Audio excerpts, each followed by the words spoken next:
Hey guys, it's Kat, and we're here as per usual to watch some videos that I find interesting. And before we get too deep into this video, I wanted to thank you guys for being flexible with me. I have obviously been in a season of experimentation, and I'm sure that you guys are tired of hearing me talk about this, but it really has been great for me to be in this phase of my life where I'm realizing that I actually can streamline a lot of the things that I'm doing and make it a lot easier for me to at least get content out there while also working on some of the stuff that I haven't really challenged myself to do as I've been a YouTuber in this particular phase of my life. And, even though the world is falling apart, I am quite excited with what I have to bring you. And frankly, content creation has always kind of been the way that I have coped with the world, if I'm being frank with you guys. And I really appreciate that you guys have been sticking with me through changes. And I'm sure a lot of you guys are appreciating that I'm now uploading a lot more frequently. But anyway, let's get into today's video. As usual, I am here working on this illustration. It's been kicking my ass, honestly. Like my hair, I probably should have been better at defining it before I really started getting into this illustration. But sometimes you have to figure it out in the line art. I mean, that's not the best way to do it, but like this is like the first full digital illustration I've done in a while, so bear with me. Anyway, let's get into this video. This video caused quite a bit of controversy, and so I'm sure I've got lots to say. Let's get into it. I got catcalled twice on this walk. It's not a compliment, it's constant, it's exhausting, and it happens to all of us. As you could expect, the comments in this video were brutal. There were both men and women commenting saying, yeah, sure thing, I doubt that this happened. A lot of men were stitching this woman's video and saying, that's definitely a lie, you're not attractive enough to get catcalled. And I personally felt like the response to this video brought up some harmful stereotypes about catcalling. Because take me, for example. Now, I'm not denying that during the summer when I dress up really nice and wear a really cute outfit and walk down the street, like I might get some people who honk, but I do think catcalling is a very specific thing that is not always based off of how attractive the other person finds you. I can tell you personally that when I've been in some like not so great areas, I would specifically try to dress down when I would go someplace. I'd wear like baggy sweatpants, a huge hoodie, sunglasses, and I'm pretty sure this woman is trans, and that's why there were so many men saying, oh, I doubt that this is true, but I think sometimes people, especially on the internet, don't understand the lengths that some guys will go who are genuinely just creepy to purposely make any woman uncomfortable, even if they personally might feel like she doesn't meet the standard to be considered attractive. Actually, I've seen a lot of videos recently on the internet from plus size women saying that they lost weight and the difference between how men would treat them before versus after, and that men would be very objectifying towards them. They would be very creepy. They would be less likely to be respectful or kind. And so I think this could be one of those cases where there are some bad men where because they don't view that woman as somebody who is pretty enough to be respected, the catcalling is not necessarily about him being attracted to her. It's more about him asserting his dominance, making her feel uncomfortable. So I just think it's not a good thing to come on here and doubt people's real lived experiences, because we also shouldn't be viewing it as a compliment if somebody catcalls us by thinking that, oh, since they catcalled us, that must mean that we are so attractive. I think that can start people down a sort of dangerous mentality, because there are a lot of different reasons that some men will catcall people. I just think having that belief system can be very harmful, but that is my personal opinion, so let me know what you guys think. Bye. So I had a lot to say about this particular video. Now, if you guys will remember, longtime followers will remember this.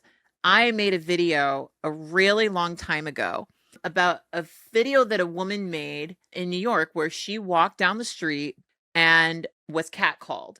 And that video caused a bunch of debate and conversation. It caused a bunch of argument about catcalling, who does it, and whether or not it's a compliment. So I'm going to quickly kind of go over some of my experiences with catcalling and then also give you some of my thoughts about it as a trans woman and as a woman who has recently lost 70 pounds, because that came up in this video as well. So I don't drive. I live in Los Angeles, but I'm one of those weirdos who doesn't drive. And I think that I actually really like living in LA, largely because I do not drive, right? I think because I'm a person who is always on the street harassment is something that I experience every single day, every single day.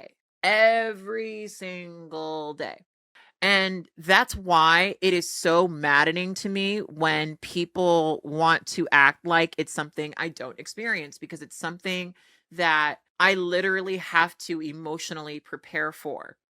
I know that when I leave the house, men are going to catcall me. I live in Los Angeles, in an area that I don't think is a bad area. I actually moved here because it's a lot safer and I get catcalled a lot less here. But it is not like the best area in the world. I mean, I saw a video once with someone talking about a restaurant that's in my neighborhood that's really, really popular, like one of these restaurants that like people will get in a line for and wait forever to get into. And I saw a video where someone was describing it as the ghetto, and it certainly isn't the ghetto, but I can see how you would see it as that if you're not from here, right? A lot of times I think people who have this commentary about catcalling and people not getting catcalled and like how that's not a thing that happened, I think that they are often, and this is maybe me giving them a very good faith reading of it, maybe this is not the right way to react to this. I tend to assume that people in that position who feel that way and express themselves in that way are people who are from communities where catcalling isn't common, and they only really have a familiarity with it as like a thing that's shown in Hollywood as a positive. Like there's a lot of very popular media that depicts catcalling as this sort of complimentary thing. The very classic tableau of a glamorous woman walking down the streets of New York City and a bunch of construction workers whistle at them, right? The reality of that is it's multifold. It's multifold, right? Like in the area that I live in, not too terribly far from me, is a very common area for prostitution. I'm on Hollywood Boulevard all the time, and it's taken me forever to realize that some of the girls that I see walking around are indeed advertising, right? I'll never forget one time I was walking down the street and a guy told me, like, look, if you're going to be walking down the street at night, make sure that you're walking the furthest away from the street, because if you walk on the side of the street, people are going to think that you're trying to get attention from the cars, aka people are going to think that you're an escort. And I have to be honest with you guys, like I go through several different layers of what occasionally feels like, I don't know, delusion is not the right word, but I often feel like I put myself in a lot of situations where, because I don't want to be treated a certain way or justify this idea that I will always be treated this way, like I will go out dressed like this and like not really expecting to be harassed all the time. I mean, when I leave the house, I always think about covering myself because of how I typically dress, because I always feel like I'm drawing attention to myself, right? I'm always getting negative attention because I get catcalled all the time. And this is the part of the problem, right? As a woman, you often feel like it's your fault when men catcall you. I'm always thinking about whether or not something I'm wearing could potentially get me catcalled. And it's never actually about what I'm wearing. It's literally about the fact that a lot of these men, often in cars or even standing on the street, are catcalling as a show of power. They are catcalling as a show of not attraction, not genuine desire, not genuine interest in connecting. They are literally trying to flex their patriarchal power. Because think about it. Most of the time, like it's not too terribly uncommon for people to like find people on the street attractive, but most of the time when I've had an interaction like that, the guy isn't trying to yell at me from across the street. He's not trying to draw attention to the fact that he's saying something to me. Today, I'll give you a perfect example of this. Just today, I walked down the street to get lunch. And I live in a predominantly non-Black area. I would say the area that I live in is predominantly El Salvadorian folks. There are a couple of more Black people that have been here since I've moved here for sure, but it's predominantly a non-Black community, right? And as I was walking down the street, a guy yelled out of his window, "The blacker the berry, the sweeter the juice." And a lot of times when I get catcalled, it is racial. And it's stuff that I understand people can hear and maybe interpret as positive, right? Like the blacker the berry, the sweeter the juice. That sounds like a complimentary thing. But you have to think about it, right? I'm just walking down my street, not even going very far from where I live. And I have to accept that if I'm going to be outside, men are going to speak to me like that.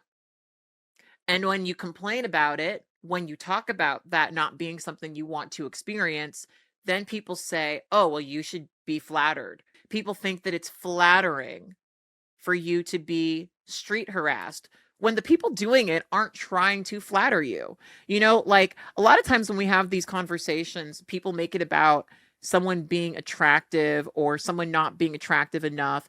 If a fat person gets catcalled, the idea is we're supposed to be thankful to it. I know for a fact that there are cis people right now who are watching this video and thinking, well, if a presumably straight cis het man catcalled you, clearly that was a compliment. And isn't that what you want? I know that there are even some cis women who are watching this video who, despite the fact that I'm 35 years old, I came out as trans over 20 years ago, and I've been navigating around street harassment and harassment as a woman for most of my fucking life, my entire adult life. There are still cis women in my audience who are going to say, welcome to womanhood. Welcome to womanhood, because a lot of women have accepted street harassment as just a thing that happens. And I get it because I've accepted that it's a thing that happens. What I've learned is I can't be delusional about it. Like, I can't do this thing that I've often done where I think men aren't going to speak to me a certain way, or because of how wrong it is, men aren't going to look at me a certain way. Because the reality is that men are going to do that regardless, and that it's something that I should be aware of, even if I live in a society that doesn't entertain the idea that I could be harassed. And that's kind of like another layer of this, right? People think that this doesn't happen to trans women. People think that stuff like this is never happening to people who are not cis women. And they think that when it does happen, it's happening only to people that society deems as attractive. But here's what I've perceived. Now, I want to make something very clear. I'm not going to entertain a conversation about how I'm not cute. You may not personally find me to be cute, but I'll say this, as I've said many times on here. I know that this sounds a certain way, but I say it only because it's part of the way that I process the world. I'm used to people being attracted to me. I'm used to people finding me aesthetically pleasing. I am not a person who even wants to entertain the narrative that, like, I'm not attractive, because even if I can accept that I don't fall within white supremacist beauty standards, my entire life is almost exclusively informed by the fact that people find me attractive. You know? And so I know there are people in the audience who, because they don't think that trans women are attractive, because they don't think that this woman is attractive, right? That this shit doesn't happen. But it does. But also it happens, I think, largely because it's not about attraction. Again, it's about power. It is about people trying to exert power over you. That's what's happening. That's why this afternoon, when I was walking down the street, a guy who was in a car driving by me in a group, and usually this is what happens. It's usually like a group of dudes, right? That's why the guy yelled at me from his car, the blacker the berry, the sweeter the juice, because he didn't want for me to look up at him and say, hi, oh my gosh, like, wow, thank you so much. And like, where do you go? Like, maybe we should hang out sometime. Like, he wasn't looking for that. He was looking for the experience of being a man who is openly able to objectify women. And a lot of times, I think the reason why they go after certain women is because they do understand that certain women are unprotected, that trans women, that Black women especially, are unprotected. Now, obviously, I'm not saying that this stuff doesn't happen to white women, because it obviously does, right? But what I'm trying to say is that a lot of times people will pick their targets knowing that no one is going to care.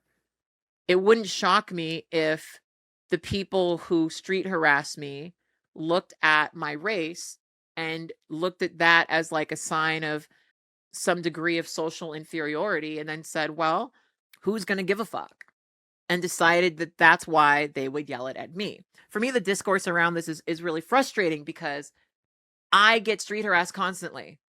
It is one of the most common things I experience as a person who does not drive, who walks everywhere. I go on walks almost every day. Walking is my main exercise.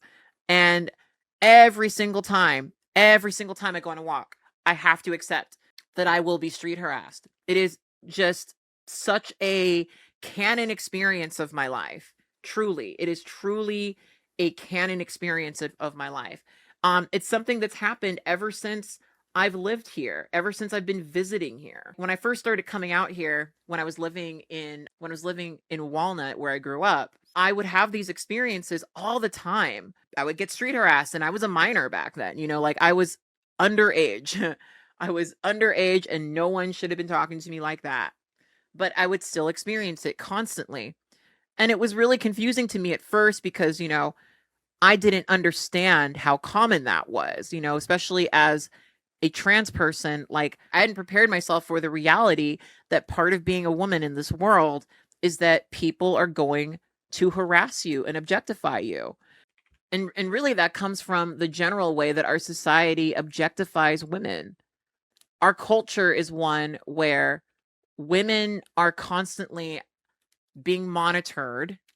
They're constantly being told that they have to fit into a certain box, and people are measured based on whether or not they do. In fact, and this is the perfect transition for me to start talking about weight loss. It is insane to me how different the world is now that I've lost weight. And if you follow me, you know that I've had a couple of different seasons of this. I've lost weight several times. I tend to go through phases of weight loss where, sometimes I am, bigger, sometimes I'm smaller. A lot of times it just has to do with, I think sometimes mental health shit, but like a lot of times I wake up from like a YouTube induced coma or, time blindness era. And I just realized, like, okay, well, I should do these things. I should change this about my life. I should da-da-da-da. I lose weight oftentimes in eras where I'm not particularly invested in weight loss. I'm just kind of like losing weight because that's just the consequence of the life change I've made. Like, I started changing my diet a lot, and that wasn't because I wanted to lose weight. It was literally just because I wanted to have a different diet and eat differently. And from that, I lost 70 pounds. I used to weigh like 270 pounds. Now I weigh about 180 some odd pounds. And it yo-yos, but I've lost a lot of weight. I say 70 because that's like the good chunk of it that I've lost that I could be proud of. And it wasn't really intentional. And the way that people are so different now, it's odd. It's really, really, really, really odd. And the thing is, when you're a bigger person, no one wants to believe. And this is what you can tell, like, when you're a survivor, you start to really see how fucked our society is, because you'll go to someone and you'll say, "Hey, I was assaulted." And they'll say, "Why would they assault you? You're not even hot." Literally. It's so scary, actually, because it has nothing to do with that. And when you're in the middle of it, you know that. You know that because usually the person who's assaulting you is expressing how little they care about you. And even though street harassment isn't sexual assault, a lot of times they come from a very similar place. This desire to exert power and to be seen as powerful by the person that you're harming. A lot of times people do this shit because they feel disempowered in their own way. I've definitely noticed that there is a certain archetype of person who tends to street harass, and it's often a person who doesn't have a lot going for them. And I'm not saying that, oh, this never happens when people do, but I'm saying that, like, as a person who is constantly interacting with this, a lot of times it's the people that you see standing around all the time. It's actually not like the construction workers or, the people that have a consistent place that they're working oftentimes. It's a lot of times just like the dudes on the street who are trying to make it clear that they're the dude on the street. There are so many times where I will pass a group of dudes and I know that they're doing a weird peacocking dick measuring thing. And I have to prepare emotionally for the fact that they're going to say something to me. And it's almost like I can count on it. And a lot of times You know, like it comes in different forms. I'm not saying every single, I think this is where people get fucked up. People think every single conversation or interaction someone has with someone on the street could potentially be called street harassment. And that's what I mean when I say that I think a lot of the people who react to this in this way don't actually have a lot of experience with it, because like that's not what we're talking about. It's a very particular, pretty specific thing that happens. It is when people make a point of publicly yelling out at you because they're trying to exert some sort of power. You know, like I've had a couple of experiences.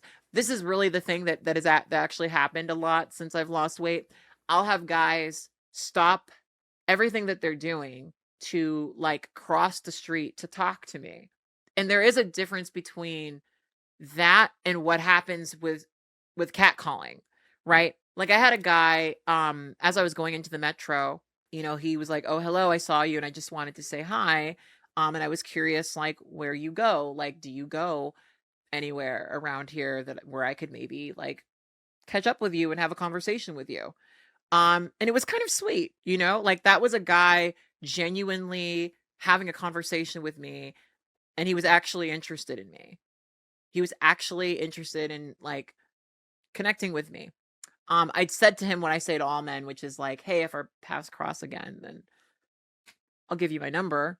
But like to me, that was like a good example of someone who was genuinely interested in you approaching you. She's talking about in this video is not that. And I think sometimes people, I don't know, maybe this is intentional. They really mix that up and they really don't understand that we're not talking about the people who approach you and are genuinely interested in you and actually do have a desire to connect with you. We're talking about the people who have no desire to actually connect with you, who are literally exerting a weird patriarchal control thing. And it is very common. It happens to me all the fucking time. And it drives me insane that so many people want to say, "Oh, no, that doesn't happen to you. You're transgender. That could never happen to you." And it's crazy because I shouldn't have to, in a conversation about street harassment, acknowledge that like I'm attractive and that people find me attractive, because that's not the point. That's not the point. Contrary to what a lot of people want to argue, that's not the point. The point is not that trans people are also attractive and also experience street harassment. The point is that street harassment happens to everyone, and especially happens to people that society may deem as undesirable. And that's the thing. Like I try to draw attention to things like this every time I try to talk about them, but like a lot of times the people who do this are relying on society rejecting the idea that it could happen to a person like that. And obviously, like as a trans woman who is a survivor, I've had a lot of different experiences where I've tried to have conversations about sexual violence. And the reaction to me, like many of the people who reacted to this particular story, is often like, "Oh my God, who would even want to do that to someone like you?" Which is the completely wrong reaction to this. That's what I had to say. I really wanted to talk about this because street harassment, it's one of my like biggest pet peeves. It's one of the things I deal with the most. And it's something that I really, really, really want for people to understand does happen to trans women. This happens to trans women in the same way that it happens to cis women. Trans women are not uniquely safe from this because they're trans. And it drives me insane that people think that because a trans person is transgender, they're never, ever, ever, ever, ever going to experience what cis women experience. Because we do experience sexual violence. We do experience catcalling. We do experience misogyny. We do experience trans misogyny. We do experience sexism. Like these are things that we do actually go through. And I know that I feel very distinctly like there's no way for me to be in public without getting catcalled. And I think really the only thing that would maybe prevent me from experiencing it is driving. But I don't want to drive largely because I'm first of all, I'm kind of opposed to the whole idea that I need to have a car to live in the city. I don't really want to live in a way where I would have to drive. That's why I work for myself. And yeah, I really wanted to talk about this because it is a pet peeve of mine. And I hate that oftentimes I have these experiences that feel a lot like I'm going through them by myself because people just don't want to believe that it could happen. which is so insane to me. So insane to me. Just because you haven't seen it happen, just because you are too ignorant to think that it could happen, doesn't mean that it's impossible for it to happen. And I really wish that more people could fucking acknowledge that. So anyway, I'm having technical difficulties with my computer, so I guess this is like a good time for me to stop. This is what I had to say about this particular video. I would love to hear what you guys have to say about it. So please give me your comments in the comment box below. Don't forget to check out blaqueinthecity.com, where I post all of my writing. And it's also where sometimes if I feel like I didn't say enough about a certain thing in a video, I will then go and post over on my blog. So go follow me on there, subscribe to it, follow it so you get updates. And yeah, I'm looking forward to seeing you guys next time. I hope you guys stay hot and introspective. And I want you to always remember and to never forget that you are beautiful and you are loved, baby. Bye.